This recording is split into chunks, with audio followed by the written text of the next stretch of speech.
बाप बेटे की रुलाने वाली कहानी। आनंद एक कॉलेज में छात्र था। उसने एक डीलर के शोरूम में एक सुंदर स्पोर्ट्स कार देखी थी और वो लंबे समय से अपने लिए एक ऐसी ही कार लाना चाहता था। आनंद जानता था कि उसके माता पिता इसे खरीदने के लिए सक्षम हैं, इसलिए उसने उन्हें बताया कि उसे ऐसी कार अपने ग्रेजुएशन कंप्लीट होने पर गिफ्ट के रूप में दें। रुलाने वाली कहानी वेस्ट हिंदी इमोशनल कहानी। देखते ही देखते वो दिन भी आ गया और माता-पिता ने जेम्स को अपने निजी कार्यालय में बुलाया। उन्होंने उससे कहा कि मुझे तो यार तुम्हारे जैसे अच्छे था। उसकी शादी हो चुकी थी और उसके 2 बच्चे थे। उनका परिवार एक सुंदर घर में रहता था, लेकिन उसके पिता के साथ टूटे रिश्तों के कारण उसकी आत्मा अभी भी आहत थी। आनंद अपने पिता का घर छोड़ने के बाद कभी उनसे नहीं मिला था।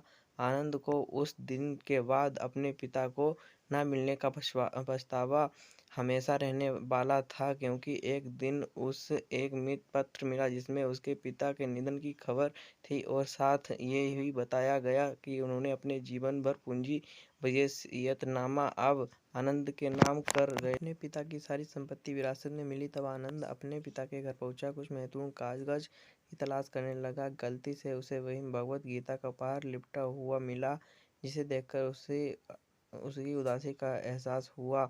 उस गीता को उसने अच्छे से देखा तो उस पर अपने पिता की हैंडराइटिंग में कुछ लिखा पाया।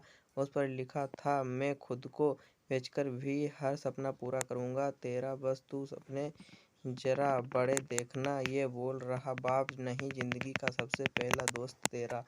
ये कविता पढ़ी ही थी कि अचानक उस किताब से एक चाबी गिरी, जिसके ऊपर टैग कर उसके ग्रेजुएट होने की तारीख के साथ कांग्रेचुलेशन और आई लव यू लिखा हुआ था। आनंद के सर के ऊपर से उसके पिता का साया तो पहले से ही उठ चुका था और आज उसकी ज़िंदगी की सबसे बड़ी गलती के बारे में जानकर उसके पैरों के नीचे से ज़मीन भी खिसक गई। इस दिन आनंद की आंखें और रूह दोनों पछतावे के आंसू रोई।